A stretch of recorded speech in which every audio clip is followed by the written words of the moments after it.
selamat pagi. Terima kasih Bu Dinda. Selamat pagi Pak Ruciadi. Dipanggil apa? Pak Yadi, Pak Ruci? Apa aja Pak? Bisa Pak. Kalau di kantor Pak Ruhi ya Pak. Pak Rudi ya? Iya. Oke, saya panggil Pak Rudi ya Pak. Enggak Biar, Pak. Jangan Pak. Ya. salam kenal ya Bapak. Saya perkenalkan, saya Ahmad Abu Sali. Hari ini akan mendampingi Bapak Ibu semua selama kurang lebih 1 hari kita akan berinteraksi. Kita lebih caranya untuk sharing. Kemudian saya menyapa Ibu Heti. Assalamualaikum Ibu. Waalaikumsalam. Ya, salam kenal ya Bu. Saya Ahmad Bu akan mendampingi Ibu dan Bapak hari ini. Kemudian saya menyapa Pak Reza. Assalamualaikum Pak Reza. Waalaikumsalam, salam kenal Pak Ahmad. Ya, salam kenal Pak Reza. Saya akan mendampingi Pak Reza dan Bapak Ibu untuk hari ini selama 1 hari. Kita materinya tentang WBS Whistleblowing System. Nah, Bapak Ibu, sebelum kita lebih lanjut, izinkan saya untuk sharing slide tentang profil saya. Nanti habis itu saya akan menanyakan Bapak Ibu semua tentang profilnya. Baik Bapak Ibu, sekilas profil saya sebenarnya banker Bapak Ibu.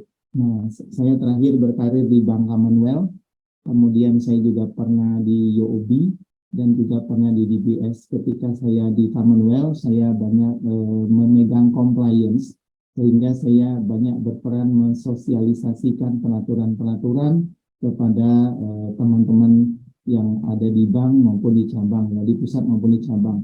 Lalu pernah juga saya di audit, kurang lebih 9 tahun waktu di DBS, dan juga pernah kerja di Bank Buri, dan juga pernah di Bank DBS Starling. Dan Bapak Ibu, saya juga profesional trainer. Waktu saya masih berkarir pun juga saya sering memberikan training memang diminta terkait DCG dan fungsi kepatuhan.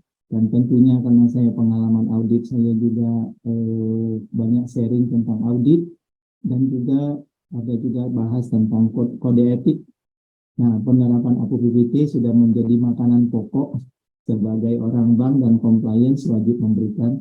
Saya juga ya sedikit sharing tentang sales and marketing, terutama property sales atau marketingnya properti, dan juga motivation, sering juga diminta untuk kasih motivation. Pernah juga saya diminta untuk ngisi di perusahaan skincare, perawatan kulit, dan juga ikuti beberapa training Bapak Ibu terkait compliance, internal audit, leadership, management, dan juga motivasi, tentunya service excellence. Nah, hari ini saya akan mendampingi Bapak Ibu terkait dengan WBS Whistleblowing System. Kemudian saat ini aktivitas saya sebagai konsultan, lebih tepatnya saya sebagai Grande Realty, ditunjuk sebagai banking expertnya, dan juga ada ikut asosiasi juga tentang properti. Jadi lebih banyak saya urusannya properti. Di samping saat ini saya ngajar juga, ngasih training, berbagi ilmu tentang penulis perbankannya di LPPI. Kurang lebih itu Bapak Ibu profil saya. Hari ini kita akan bahas tentang whistleblowing system. Nah, seperti itu. Baik, kita mulai Bapak Ibu. Whistleblowing system. Tadi saya sudah nanya, sebenarnya kira-kira apa harapannya sudah terungkap. Nah, kita langsung agenda kita hari ini. Menjadi dasar bagi kita, karena kita diskusi Bapak Ibu, tentu kita akan bahas DCG, tata kelola perusahaan yang baik itu seperti apa. Nah, ini senang sekali saya ketemu orang yang tepat ini, pesertanya. Satu, Pak Ruci, auditor, Ibu Happy, HRD, yang juga concern karena menyiapkan perangkat. Lalu Pak Reza, merupakan newcomer, lagi ingin mengetahui bagaimana sih praktek DCG. Nah, ini juga mungkin kita bisa sharing ya Bapak Ibu, apa yang dipraktekkan di masing-masing. Saya mungkin bisa sharing dari sisi ketika di bank itu gimana sih tata kelola di bank itu. Nah, seperti itu. Jadi mudah-mudahan ini topik yang menarik untuk kita bahas. Berikutnya lagi tentunya kita awal muasal kejadian itu yang namanya kita bahas whistleblowing itu tentunya adanya fraud atau kecurangan.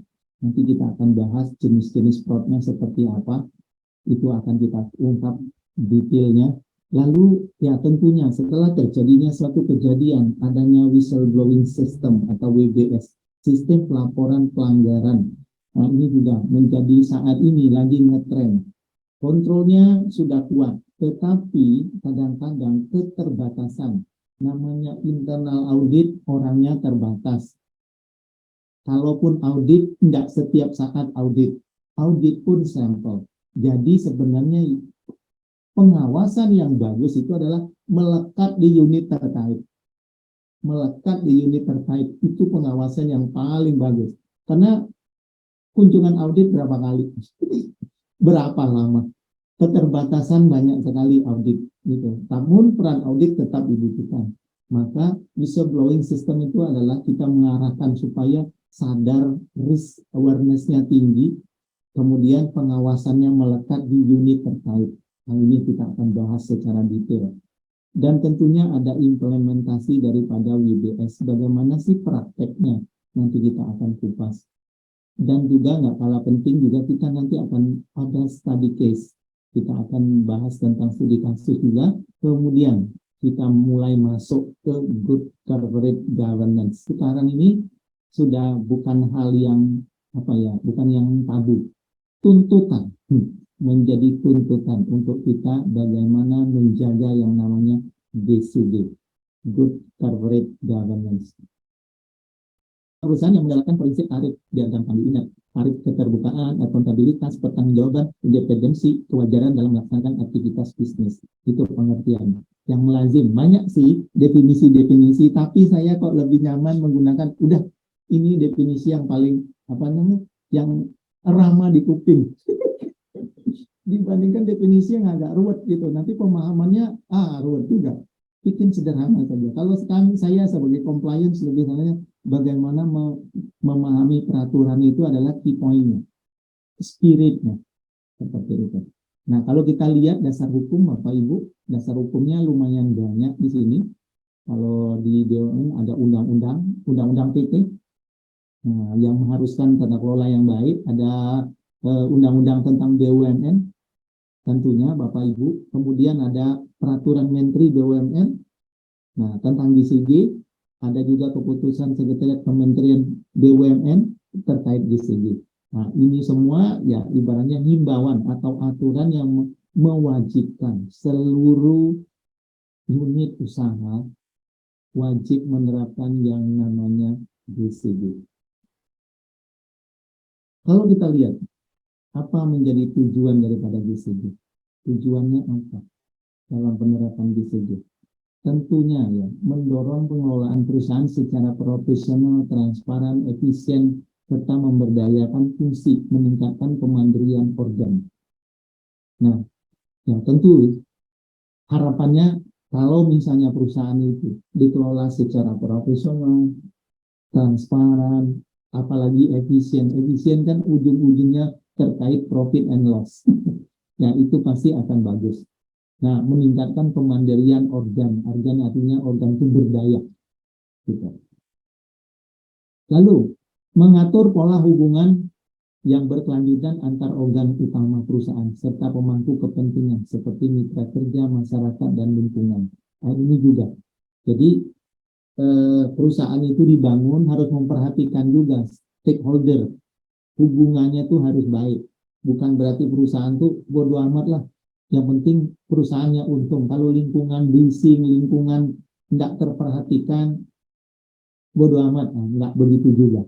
Yang penting kita kan bisnis. Bisnis kan adalah profit oriented. Yang nggak begitu juga. Gitu. Buat apa juga? Cepat untung tapi kemudian risikonya menganga. Ketika kita menyelesaikan atau menghadapi risiko-risiko yang tidak kita pertimbangkan sebelumnya, ujung-ujungnya walaupun udah untung, rugi juga karena harus membiayai kerugian yang harus ditanggung gitu kan, terjadinya risiko. Kemudian mendukung pengembangan perusahaan, meningkatkan daya saing, pastilah punya citra kuat di mata investor. Ya kalau perusahaannya dikelola dengan baik, iklim usahanya bagus, tentunya akan meningkatkan dia punya performance, punya kinerja, ya ujung-ujungnya pasti kinerjanya bagus. Kalau kinerjanya bagus, investor pasti suka. Nasabah atau klien suka berbisnis seperti itu. Termasuk juga mitra-mitra kita. Nah, kalau kita seperti yang dibuat di dalam tujuan ini. Beda halnya kalau misalnya kita serampangan, pokoknya bisnis oriented, nggak memperhatikan ke arah situ, hantam promo, ya tinggal tunggu waktu. Gitu. Ya contoh pada saat tahun 98 itu, ya itu kan udah masuk ke levelnya greedy. Untungnya mau, aduh udah gila-gilaan. Kemudian Bapak Ibu, kita mendorong perusahaan memitigasi terjadinya penyimpangan dan juga mengelola sumber daya. Nah ini, mengelola sumber daya. Artinya sumber daya yang dimiliki itu hanya diperuntukkan untuk hal-hal yang baik. Jangan pinter tapi untuk tujuan yang tidak baik, untuk melakukan fraud. Nah itu nggak oke. Nah mitigasi penyimpangan, artinya kita dengan adanya aturan tentang GCG, tata kelola yang baik, kemungkinan terjadi penyimpangan itu bisa dimitigasi. Termasuk risiko secara efektif dan efisien bisa dikelola. Yang namanya bisnis, Bapak Ibu, yang namanya bisnis nggak ada terlepas, nggak ada risiko, nggak ada, pasti ada risikonya. Termasuk kita sebagai pribadi yang saat ini memegang peran, ada risikonya. Contoh misalnya, Bu Heti pada saat jadi staff, risikonya apa jadi staff? Pada saat jadi supervisor, risiko jadi supervisor apa? Ketika jadi manajer atau leader saat ini, pimpinan, risikonya apa? Itu risikonya mulai kita masuk, risikonya ada. Melekat gitu. Seperti itu. Ya, tentunya memperkuat budaya kerja perusahaan. Bergerak berdasarkan nilai moral yang tinggi, kepatuhan, tentunya terhadap aturan-aturan yang berlaku. Dan juga ada tanggung jawab sosial dalam hal ini, termasuk juga menjaga kelestarian lingkungan. Ya kalau perusahaan yang terkait, saya tidak tahu ya, kalau memang misalnya kayak tempat Pak Ruci sama Bu Heti saat ini, ada kaitan nggak dengan kelestarian lingkungan? Lalu manfaatnya apa? Kalau kita menerapkan corporate governance, tentunya bisnis tumbuh dengan berkelanjutan, artinya bisnisnya itu sustain. Jadi nggak cuma untung sekali sesaat, tahan setahun 2 tahun, udah habis itu tutup perusahaannya. Nggak begitu. Berkelanjutan. Kenapa? Karena penerapan GCG-nya baik. Lalu berikutnya akses ke permodalan mudah. Nah, udah jelas. Kalau kita penerapan GCG-nya bagus, otomatis kinerja perusahaan bagus, jangan diminta orang bank pasti samperin. Makanya bank kan suka jejol-jejolin. Saya yakin Pak Ruci sama Bu Heti, Mas Reza, pasti orang kartu kredit nawar-nawarin. Nawar-nawarin. Nah, ini juga sama nih, perusahaan juga sama. Nelpon terus. Saya di bank, pada saat di bank, ini agak cerita geser dikit nih. Ketika saya di bank, kurang lebih saya punya kartu kredit 20-an ada kali. Semua nawarin, oh limit ini. Ada yang sampai ditutup karena nggak pernah dipakai. Ya orang saya lagi kerja, pakai apa? Kan gitu. Beda sama kondisi sekarang, ketika saya udah bisnis, kartu kredit penting. Buat beli material, buat apa gitu. Nah ini juga sama. Jadi artinya perusahaan yang GCG-nya bagus, Mbak, kalau bahasa tadi cantik, dilirik terus oleh orang bank. Sales bank tuh antri, mau ngajak ketemu, mau ngasih Pak, kalau bisa begini pengembangan usaha, bla bla bla bla, mau support modal. Ini keuntungannya. Nah, kemudian perlindungan hak serta kepentingan dari pemegang saham. Nah, tentunya kalau manfaatnya ya kepentingan dari pemegang saham, stakeholder terlindungi. Haknya mereka terlindungi. Otomatis kalau pemegang saham terlindungi, kepentingannya terlindungi, ya pasti akan support. Nah, bisa jadi tambah modal. Nah keren. Kemudian reputasi perusahaan terjaga baik, ya pastilah pada situ. Kalau misalnya penerapan GCG-nya oke, perusahaannya oke, yang pasti semua akan baik-baik adanya. Tetapi sebaliknya, sekali bermasalah, akan banyak bermasalah. Baik, terima kasih Mas Reza, Bu Heti, Pak Ruci. saya juga senang, saya juga banyak mendapat banyak hal juga, sharingan dari Bapak Ibu semua hari ini. Saya juga sebenarnya termotivasi ya, ketika saya jadi pemateri, kelasnya aktif. Jadi nggak close kamera. Kalau close kamera saya seperti ngobrol sendiri, ini sopan. Nah, tapi anyway saya juga senang. Nah kembali lagi Bu, apa yang kita pelajari hari ini merupakan tonggak awal ya, start awal yang tadi. Apa yang Bapak Ibu harus lakukan adalah setelah ikut pelatihan ini, mungkin kalau memang mendapatkan insight yang bermanfaat, Bapak Ibu bisa aplikasikan di dalam aktivitas sehari-hari, mana yang sudah baik, mana yang belum atau perlu ditingkatkan, seperti itu. Ya tentunya harapan kita ya, kalau bisa tools itu jangan kepake. Amin, amin. Jangan terpakai, karena kalau terpakai repot gitu kan. Ya. Kayak APAR itu berarti terjadi kebakaran, karena itu turun gitu. Kalau bisa biarkan aja dia expired. Nah, satu hal lagi yang paling penting adalah sosialisasi dan sosialisasi. Sekiranya Bapak Ibu merasa ini bermanfaat untuk ke depan, boleh Bapak Ibu sosialisasikan lagi ke tim untuk menambah pengetahuan mereka. Yang penting adalah budaya paham, budaya aware itu penting. Dan juga kalau seandainya butuh informasi, ya bisa hubungi Mbak Dinda juga kalau dirasa perlu. Tapi kalaupun misalnya mau memanfaatkan fasilitas yang ada, materi yang ada, Bapak Ibu bisa pakai untuk sebagai benchmarking. Saya yakin Bapak Ibu di perusahaannya sudah tersedia. Cuman tentunya namanya hukum Gozen, continuous improvement. Harus lebih baik lagi, perlu ditambahin, perlu dikembangkan. Barangkali itu, nah Bapak Ibu, sebelum saya mengakhiri acara, sekiranya dalam pembawaan, dalam intonasi maupun pemateri saya berperan sebagai pemateri, terdapat kesalahan atau kekurangan, atau ada yang statement atau guyonnya kurang pas, mohon dibukakan gitu, maaf. Dan saya juga berdoa semoga Bapak Ibu semua setelah mendapatkan insight bisa bermanfaat menunjang karir Bapak Ibu biar tambah sukses lagi. Perusahaannya lebih maju lagi. Barangkali itu dari saya. Ya, makasih Mbak Dinda, Pak Ahmad, makasih banyak sharingnya. Mas Reza, Udah, Pak. Bu Heti, semuanya. Terima kasih. cepat sembuh Bu Heti. Terima kasih Kak Reza. Ya, Bu Heti. Yuk izin live ya. Ya, Ayo, Bapak, Ibu, terima kasih. Assalamualaikum. Selamat sore. Waalaikumsalam. Selamat sore. Warahmatullahi wabarakatuh.